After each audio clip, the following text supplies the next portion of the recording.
the rudder! Raise the sails! Raise the sails! Captain, an unidentified ship is approaching. Over. Roger. Wait, is that an Enterprise sales solution? Reach sales professionals, not professional sailors.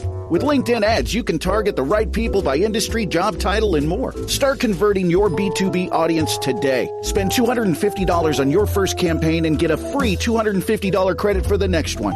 Get started today at linkedin.com/campaign. Terms and conditions apply. The Hilton sale is on. Now through September 29th, you can save up to 20% on stays this fall and beyond. Long weekends, last-minute getaways, holiday gatherings. There's a Hilton stay for all of them. More moments, more experiences, more destinations. Now 20% off for a limited time because it matters where you stay. Don't wait. Book by September 29th and save up to 20% at Hilton.com. Terms apply. Hilton for the stay.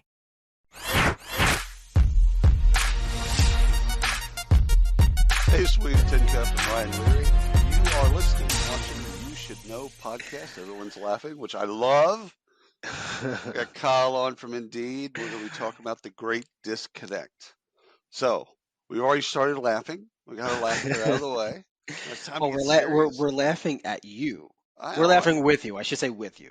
Yeah, No, it's definitely with. It's with. No, definitely at. It's all right. It's all right. I got big shoulders.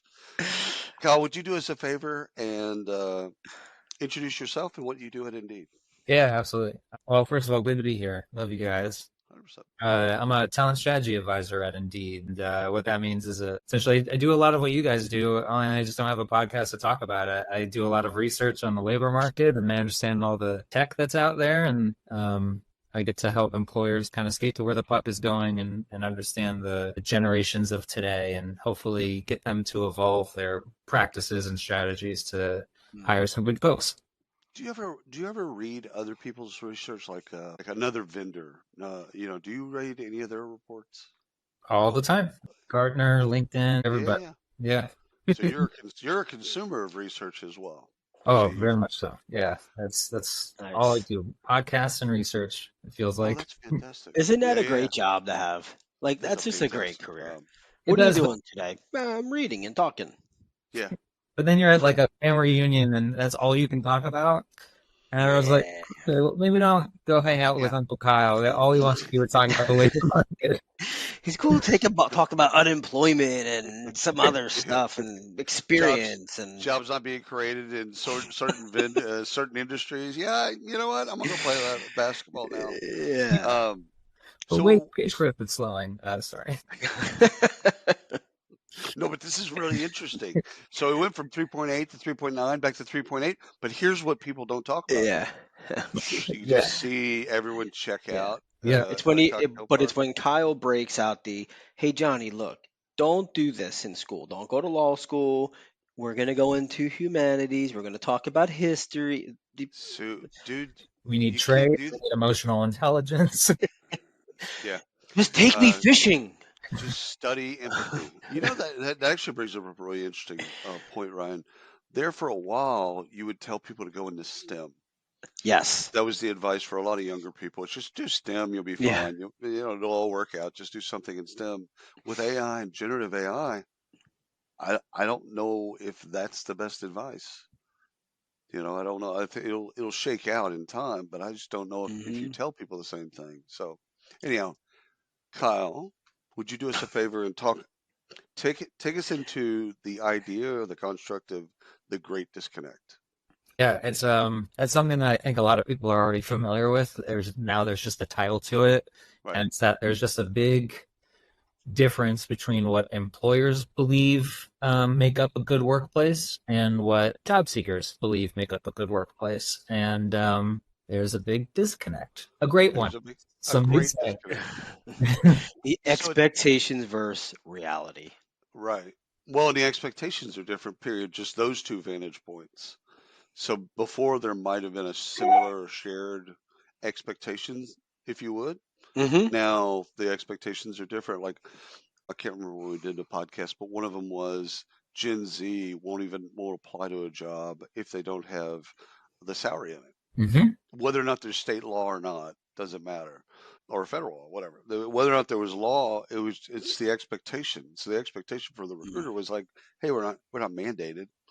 We don't have to put it in there because it's a return to office position, or it's an office position. So it's inside this place that doesn't have, you don't have to, you don't have to disclose salary requirements. And Gen Z, 2 out of 3, not responding, not applying. Exactly. So that Up to 3/4 now.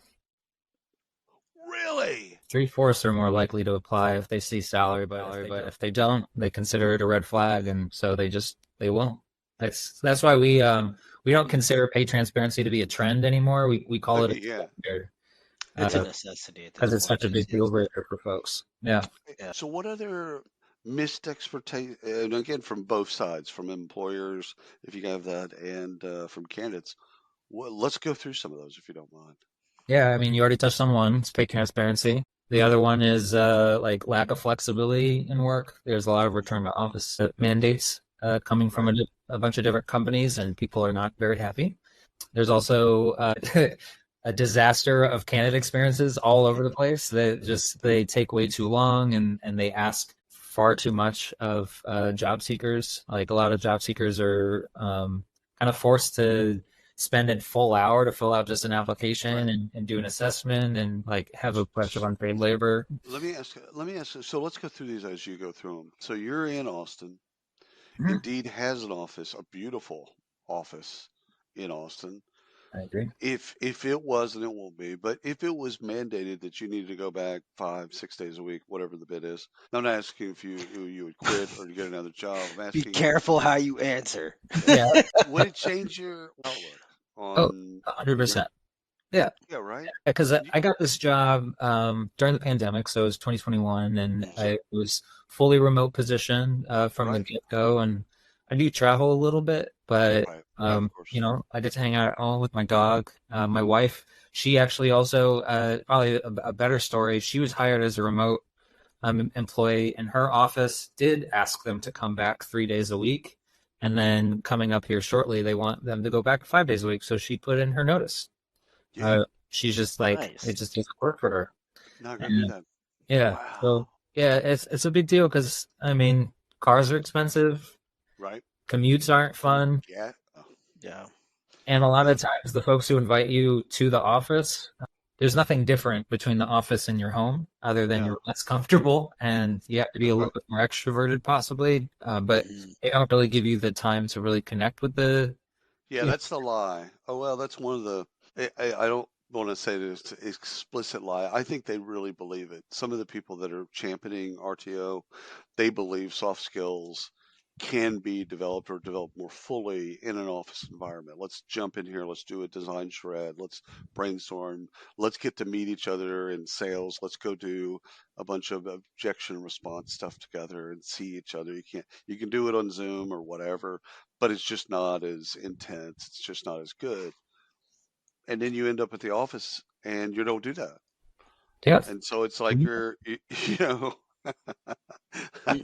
No, what's going to happen is you go to the office, you can't get your system to connect. The guy from IT is at home working remotely, so you've got to track that person down. It's a mess. Yeah. Why can't Kyle? I don't know if you're seeing this or having this conversation with others, but why can't organizations just survive with a hybrid model? Why are they fighting this? Real estate cost. Real estate. That seems to be the answer for most of the. They've already got it. Yeah, most of the spoken to. Go ahead, go. I was just going to say, most of the companies I've spoken to, like their HR leaders, CHROs, they all say that it's because they own some buildings and they have 7-year leases, and they have to use that. It's an asset of theirs, and so they could get out of it during the pandemic. They could get out of it, and they could get out of a lot of those lease payments because of force majeure. It's out of their hands. It's God's will, or etc. Once that ended, they had to pay those leases. Right. So there's in large what happened if you signed 2019, you signed a 7-year lease. Then all of a sudden you go through COVID. Those years they didn't pay. Right. The problem is they also extended the contract. So Right, it while you're got not tacked paying, on. Right. it got tacked on. Right, but what's the difference though? I mean, you're going to pay for it regardless. So why It's the not? second business outside of talent. Talent's always the largest expense in a business. And if Second you're going to largest, lose that talent real from estate. forcing them in the office, why not just Well, All good questions, right? Ryan. all good Yeah, questions. right, All good right. questions. All I'm good not letting my questions. thought go here. I'm going to No, win. no. If the I really believe if the CFOs could get out of those leases, because it's not just the lease of the space, it's all that stuff inside of it. Well, yeah, And air sure. conditioning, electric, all this stuff that's there. And indeed, a great example, they have a fantastic space, fantastic building, cafeteria. Dude, you want for nothing. You go inside that thing, and it's just like, shit, I want fettuccine Alfredo. And, it's done. They'll make it. Like, it is intense. So they've got all of that stuff. So, I mean, you can kind of see it, but if they could get out of that cost, like if the commercial Sure. brokers would let them out of that cost, we wouldn't be having this discussion around flexibility.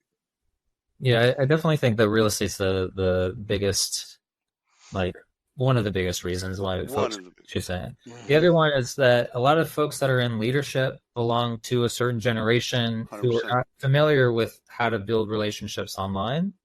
whereas the younger generations are very familiar with how to build relationships online. So they're speaking two different languages when it's like, well, we can have community over Zoom if we wanted to, and the Right. leaders don't know what that looks like, because they didn't grow up in that world, and so part of that disconnect. It's almost the opposite. Two different groups of work. Because if you go to boomers and Gen Z, so let's do the farthest we can. Boomers don't know how to build a relationship online. Gen Z has the opposite problem. They have difficulty building relationships offline. Sure. That's the difficulty for them. So you can kind of see those two, and like millennials and Gen X are in the middle of that. They've got some of them that cross over. But yeah, I can see that being a disconnect. Go ahead, Ryan. Yeah, no, you covered it. That was my question. Fair enough. All right. So you went after you went through the disconnect of, okay, hybrid or flexibility, as you called it. So the first thing is or one of the first things was transparency. Then Hello, this is Michael Vandervoort from the Drive Through HR podcast, where we discuss ideas, trends, and activities that impact HR, talent, HR technology in the workplace. Our focus is on expanding knowledge and igniting curiosity as we hear directly from people who are shaping the future of the HR industry. Join us. Flexibility. What's the next one? Because you were getting into them, you were listing them off, and I'm like, oh. The candidate experiences, what it's like to apply to a job, and what it's like to even just go through the interview process. It's like an Indiana Jones adventure. Sometimes you gotta swap the medallion. You gotta run down the thing. You gotta dodge darts. Or when those darts, Yeah, darts are going past you. There's a big company that I worked with. You've heard of them, and I was showing them through their candidate experience and how bad it was. It took me 52 minutes to get through an entry-level position application because they had two different assessments that I had to take to determine whether or not I was qualified for an entry-level position. And obviously they're checking the candidates for like personality and culture ad and those types of things. But if you're thinking about it from the job seeker's perspective, which is something that entry level. Yeah, it's entry level, and they have very little time to apply to many roles. They're trying to apply to dozens of jobs in one sitting, and one company taking up a full hour of their time, it seems never. a bit disrespectful. Yeah. How many TikTok videos is that? Let's see. Let's do the math. No, 60. So he's done the math. and if they're 30 seconds, it's 120. Yeah, there's no way. That changes my entire day. Was that mobile friendly? Do you remember if that experience was? No, that one was not mobile friendly. So that added injury there. My God.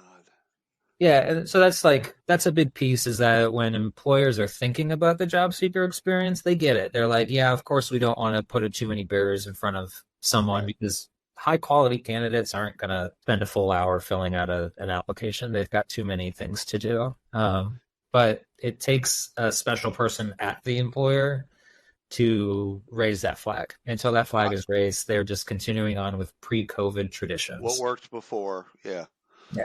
I think it's also that generation is what, at least I feel like, if you want to go after Gen Z and you want to heavily recruit Gen Z, you need people in Gen Z designing the process and also meeting them at the gate. Yeah. And that way they see somebody that they know, or they see somebody that's like them. They can answer questions, but they understand that process better. They can explain, why they did certain things. Have you read or seen anything about candidates expecting, if you're going to ask me for something, not only tell me, but tell me why and give me something. So I'll give you an example.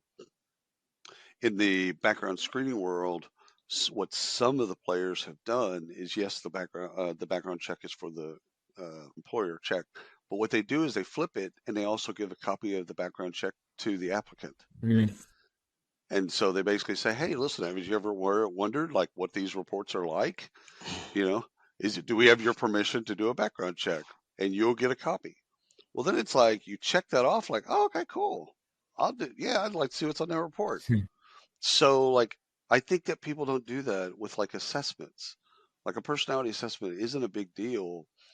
It's a big deal because the person doesn't know what they're getting for that investment, that time. Well, it's also even if they were to get it back, they don't necessarily know what the company is looking for.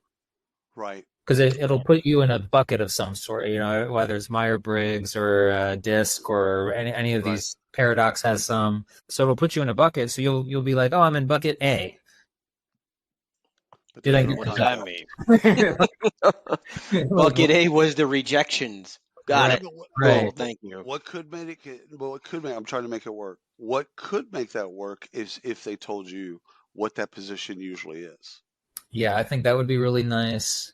Or the cultural overlay for the company or something like that. But then you might be like introducing some bias into how someone fills out an assessment. Right. At least speaking from my own personal experience, is that if I know that they're looking for ducks and I'm very much a chicken, I'm going to fill out the assessment as if I'm a duck. 100%. You're going to quack. I need a job. I'm going to quack. Fair. Yeah. No, that's fair. So it's a tough boat to put people in and expect them to row the entire way. Yeah, the other William, you were talking about you need Gen X in the position to hire in the process, right? Yeah. Doesn't that introduce, and Kyle, I'll ask you, doesn't that introduce potential ageism into the mix as well, or bias there?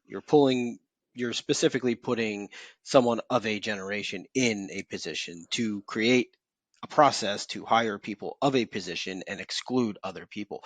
Although I fully agree with everything we're saying. Tuesday on NBC, Jimmy Fallon and Bozoma St. John host the highly anticipated new competition show. I hired 10 creatives from all walks of life. They will be battling it out to see who can impress the world's biggest brands. This is a huge opportunity. This is the battle for the next big idea. This is not play. We're spending millions of dollars. I'm so excited to embark on this adventure with all of you. May the best idea win! On Brand with Jimmy Fallon. Series premiere Tuesday on NBC. Hey, everybody. Got a quick question for you. Is your job easy, stress-free, and full of rainbows and sunshine every single day? Yeah, I'd say that's a big fat no. Hi, I'm David Noe, host of Speakeasy HR, presented by Payroll Partners, and proud to be part of the Work-Defined community. Take a step down into my Speakeasy live on LinkedIn and YouTube, where we tackle HR and business challenges through raw, uncut, unfiltered conversations. This is HR like you've never heard it before. Bold, real, and full of practical takeaways. Real guests, bold insights, authentic conversations that drive change. Catch every episode on demand through your favorite podcast platform or all the content at speakeasyhr.com. Yeah, no, I think you're right. There's definitely some risk there. I wouldn't say that like you necessarily need a Gen Z or a millennial in order to think like a Gen Z or a millennial. Really, you just need some empathy. You just need to understand what someone is going through and what the climate looks like, which there's plenty of information out there to give someone that mindset. But that's really all we need is more emotionally intelligent leaders to consider the experience of those who they're trying to attract. And that will. To your point earlier, we used to think of candidates. I think there's still a lot of leaders that think of candidates as a faucet. You turn on the faucet, candidates come. And so if you want to put them through a 30-minute interview process or application process, really what you're talking about, or 50-minute or 10-minute, we dictate. Yeah. And the thing is the talent has changed to such a degree to where you don't dictate.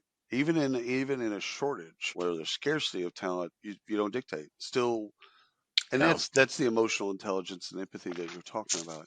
You got to care about what they're going through and how they go through this experience. And if you do that, you have a decent chance of getting them. If you don't, you don't. Yeah, well, then you introduce also speed, velocity, right? On the dynamics of the actual job market itself. So companies lower their standards all the time to move faster. Now you're introducing non-quality candidates accepting volume to get to what you hope is quality. Wish you could become a morning person? You know the type, up before the sun, early morning runs, first one to the office with donuts and a smile. How do they do it? Easy. With the new Galaxy Watch 8, sleep tracking and personalized insights from Samsung Health help you improve so you can wake up to a whole new you. One who, dare I say it, skips the snooze? It's possible. Train your sleep with Galaxy Watch 8. Learn more at Samsung.com. Requires compatible Samsung Galaxy phone, Samsung Health app, and Samsung account. One of the things that we advise companies on is you can move fast and still get good quality as long as you are transparent and authentic in like job ads or with your employer brand. As long as you're genuine. That's the thing that I think is the biggest learning opportunity for folks is that, especially the younger generations that grew up with the internet. I think this is the case for most folks who are somewhat media literate, is that they can kind of see through the corporate BS and job ads. And if they're not being authentic, if they're not talking about the good, the bad, and the ugly, then it will be more difficult for them to attract folks. That's right. So, Kyle, yesterday, I forget what prompted this, what exercise we were doing. We started looking at Craigslist. It was another episode. We were recording something, and Craigslist came up somehow. And so I went on the Craigslist. I'm like, how is Craigslist still here? Like, what's the deal? Ryan didn't believe it still existed. Well, I know it existed. I just couldn't believe that it's actually still a major. So I went into all the jobs and I'm looking at all the local jobs of companies that I know that are within 5 minutes of my home. And I went to their Indeed postings. I went to their LinkedIn postings. I went to these other to find the same post. They don't exist. And so they'll have a posting on Indeed or LinkedIn or somewhere else. And it's like a posting. I mean, it's the biggest BS like you'll find. Craigslist, legit. I'll have to send you some of these things. They were 4 or 5 lines. If you like this, you will do well here. We pay this. If you don't like this, no need to apply. So, our favorite one, Kyle, North Philly. North Philly, security's on premise. Will have you out by 3. It didn't say by 3. It said you. Daylight. It said yes, comma, you will be out before nighttime, because it's not in such a secure area. And I'm like, that is genius. That's what they led with. Security that is communication. On premise. You'll be out with daylight. They're not hiding the fact it's not a secure place. Everybody knows it. Like, you don't go there and live there if you don't. You know this. And that was their opening line. Yes, you will. Yes, there is security on premise. Yes, comma, you will be out before evening or something like that. To Kyle's point, that's authentic. Yes. Yeah. That's not getting into the capabilities and what we're looking at in a job and what you're going to get at the business. That's none of that stuff. It's like what are the 2 fears that they have? Yeah. In North Philly, in this particular region for that particular job, it's like, listen, are you worried about how long it's going to take the police to get to a certain place? Yeah, you don't have to worry about that. We have security on premise. 2, you're not going to have to go out in the dark. There was no disconnect there. They answered your questions up front. I don't know if they even got to any of the other stuff. No, it had the pay rate and it had the hours. And what was the other one said? Oh, it said prepare. It said for our plan to be here for up to 4 hours for a trial shift and Yeah. to start the next day or something like that. Oh, And I was like, Super that is easy. fantastic. genius. That's all we're asking for. Just some That's options. it. That's it. Yeah, And yeah, and that particular and people, there are a bunch of people on Indeed that do this right. I mean, you got a grade because of so yeah. much data that you're sitting on, so many jobs that you're sitting on. You got some people that do it right. And so the cool thing is you can point to them and say, listen, don't cut and copy this. Don't do that because you've got a unique DNA. You've got unique things that make you okay. Mhm. But look at this job, and it says, hey, we have a roller skating rink, we have this, we have that, but we're going to work 100 hours a week. It's one of these, it's a shark infested waters. Okay, but you're going to work. Work is your life is your work, etc. We're not going to say we're a family. We're not a family. It's work. Yep. Now, if you read that and that's not you, you just go to the next thing. Yeah. So No, that's where no you harm, get no quality. foul. No harm. Yeah. Exactly. You've Yeah. added no noise to the recruiters as well because you're just not going to apply. It's like, even if I get that job, I don't want that job. Mm-hmm. Yeah. So, Kyle, where does tech and process come into this? Where does tech play a role? yeah, it's a great For question. the candidate experience piece, Yeah. yeah. I actually just did a webinar around like AI in the hiring process. I think the big thing that's gonna really possibly surprise people is that it's going to take care of the searching piece for a lot of recruiters. Because it's already good for job seekers. Like we're already have a pretty good algorithm to help folks find a relevant job. But for employers, like we're going to take out all of the searching so they can focus more on the human connection and that and telling an authentic story. So I think like technology is going to go in that direction, is like getting rid of like all the operational duties that Right. recruiters are currently doing, including writing job ads to a degree, and allow them to just focus on the human connection, which is probably the most important piece about human resources is the human part, right? Human, the H. Yeah. Yeah. But I think it'll help employers really quickly identify like, oh, this talent seems like it would be good for you because they prefer these things and that falls in line with what you expect from your culture. And Right. so Do you have a personal take on recruiters being a candidate advocate or an employer advocate? oh, good question. Yeah, I've listened to lots of podcasts that say they have to be 50-50. Let's go to that I'm for a moment. I'm of the belief that they should be candidate focused. I might be a little bit biased. I'm working for a company whose mission it is to help people get jobs, not help people find workers.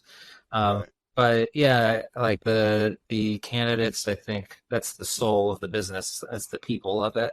So if you're not solely focused on the inbound talent that's coming through those doors, and making sure that they are placed in a good team and that they understand what the culture is like, then you're just setting everybody up for failure for the future. Yeah. What else? What's your job at Right. that point?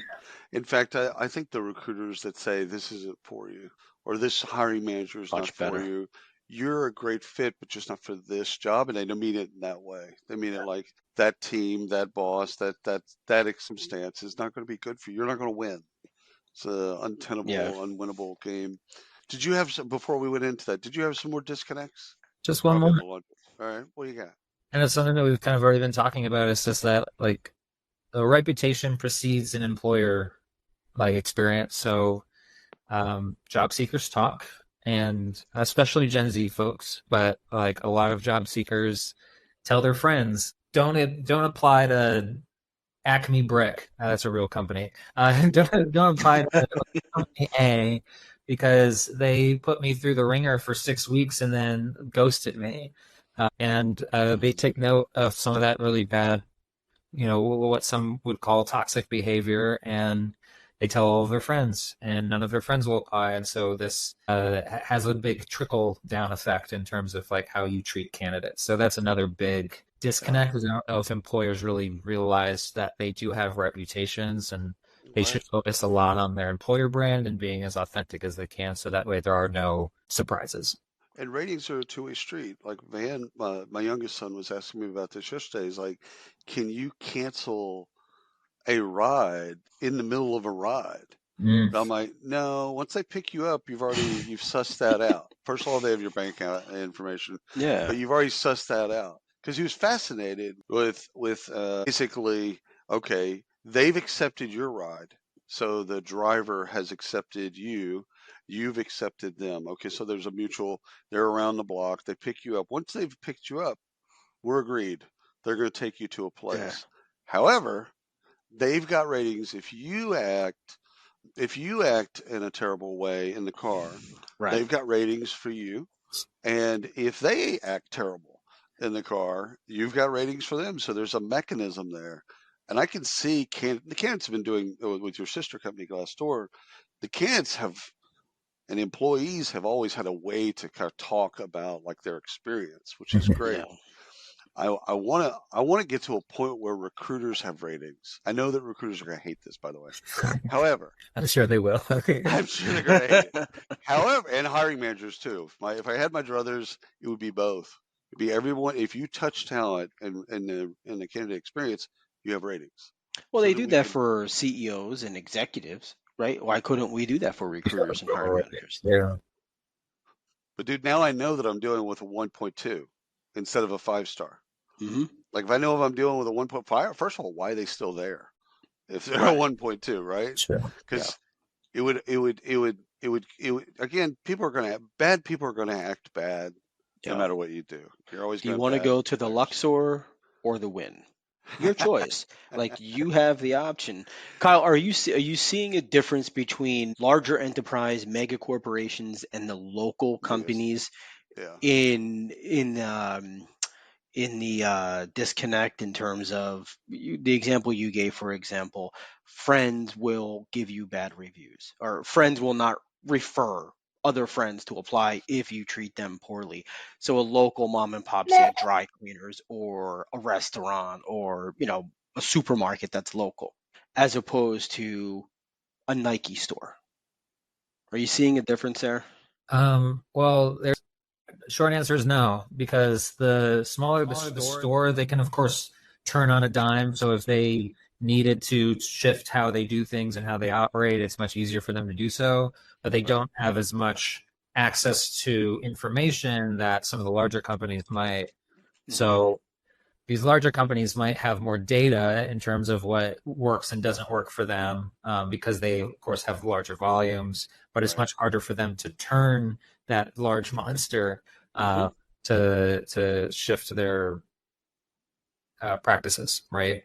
So, yeah, I in terms of like how they manage talent, I see the same common misconceptions no matter what the size of the company. It could be a small franchise versus it could be a gigantic global corporation, and they both say the exact same thing.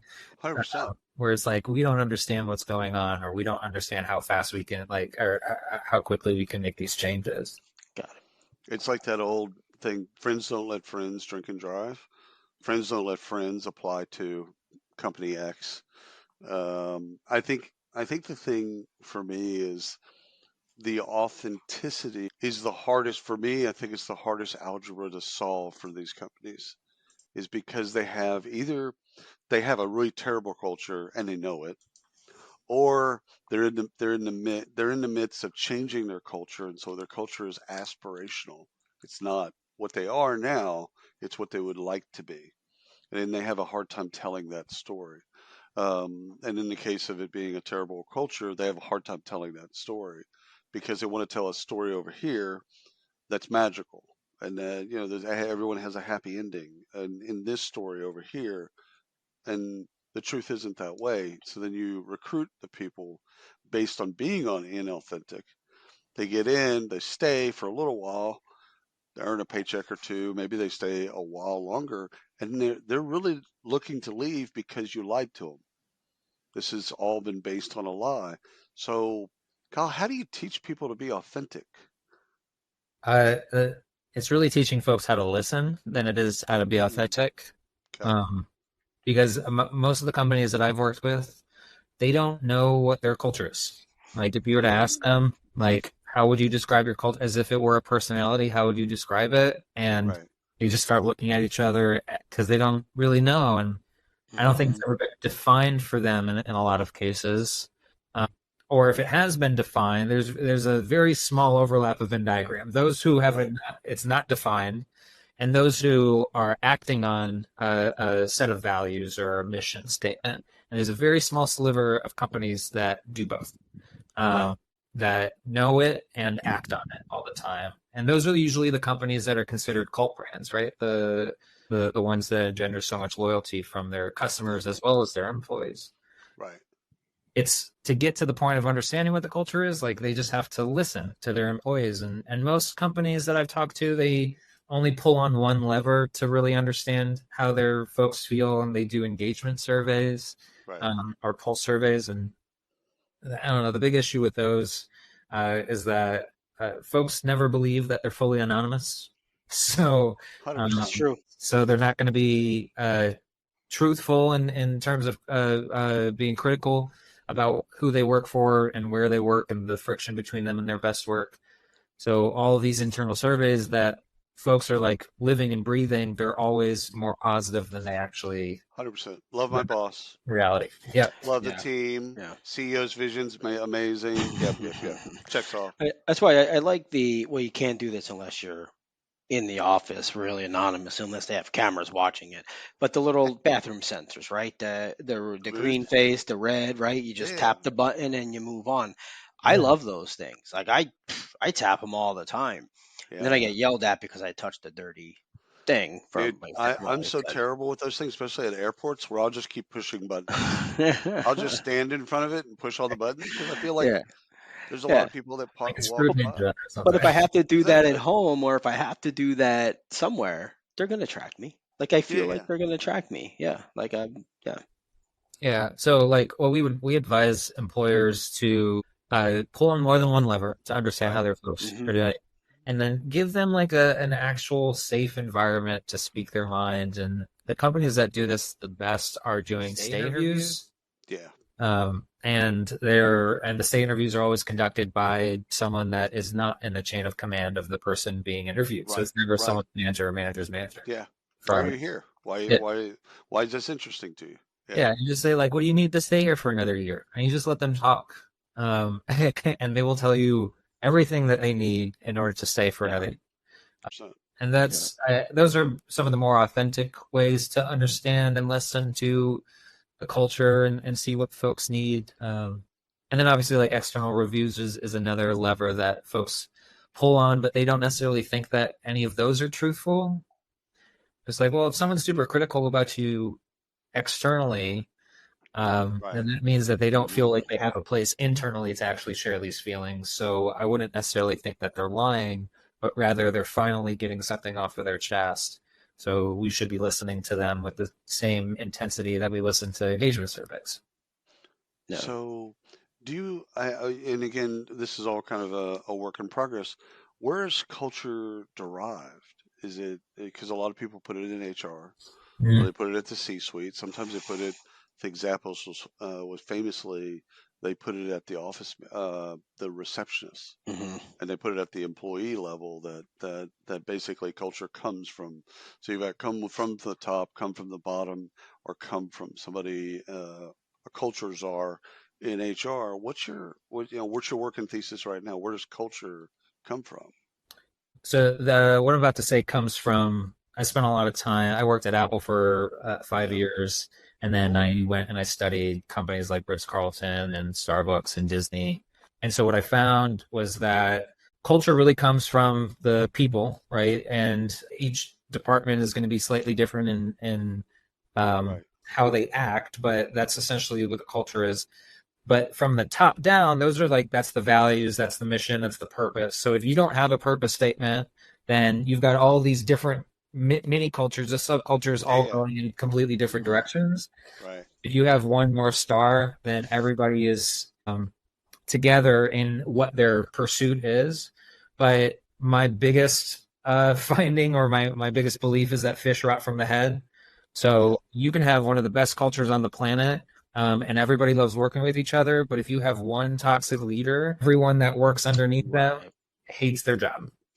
So Kyle, I was gonna ask this before William did, and you kind of answered it, but I'll maybe go deeper on it. When you study these companies and you're seeing that they have different cultures or a variation of what the initial culture potentially is in the different departments, is that based? I've always had this feeling that it's been built on the hiring manager itself. So if there's a hiring manager in, I don't know, we'll call it the engineering department, and they're doing all the hiring and they're doing it free will. They don't have gloves on or, cuffs on or anything. And they're hiring their own people who are like them, people they like, people that have their potential, in their mind, potential for them. Aren't they in a sense building their own culture from department to department to department? So that's kind of where I've always laid culture for companies like you're describing that have a variation of culture in all of these different departments. I've always looked at it as the hiring manager setting that culture, right or wrong. That's just kind of how I always felt about it. Yeah, I don't think you're wrong at all. I think that's right. There's a small evolution, I think, that's happening, though, with companies that are trying to be more equitable and inclusive. Right. As part of their values or even part of their mission. So from the top down, it says, we don't want you to hire people that are exactly like you. We want you to go outside of your comfort zone of talent and look for diverse voices. When managers or middle managers are given that kind of directive, then I think that opens up that idea of just folks who are just hiring folks like themselves. But again, that has to come from their leadership as well. And if that's not something that is thought of at the senior leadership level, then I think what you said is exactly what's going to take place, is that you've got straight white men hiring straight white men. If the board has set forth and the C-suite has set forth values, vision, and purpose, even in that scenario, Ryan, where people are hiring kind of their own culture, they're still they should be still doing it within those constructs. Right. So I think this is one of the misnomers in our industry, is that there isn't one culture. It's cultures plural. Kyle said it. It's all these different types of cultures. You got a New York sales office, and you've got a New Zealand sales office. They're still selling. They're still doing certain things within the process that are exactly the same. But to say that they behave in the same way it's not true. So I can kind of see that. I think it's, again, that the fish rotting deal is really a great example of thinking about, okay, listen, if it's rotten up here, it's going to eventually be rotten everywhere. Yeah. It's just a question of time. So this great disconnect, let's how do we shore this up? So now let's fix it. A couple of the world's problem. You've got 30 seconds, Kyle. Go. We're going to do poverty, and we're going to serve hunger after that. Anyhow, because you're advising clients on these things, so you are trying to help them fix things. So what's your go-to? So you explain, here are the disconnects, and it's like, okay, resolution, because you need resolution on these things. Where do you start? Yeah, an authentic employer brand is up there as kind of a leading solution for a lot of this, telling folks exactly what type of culture, exactly what type of environment that they can expect, even if it doesn't seem super attractive. That's okay. Right. People value or respect the transparency more so than the perfect work condition. So that's number one. Number two is also just give your employees a choice. I don't know if y'all are familiar with the longest running study on happiness, is the Harvard study of human development. Yeah.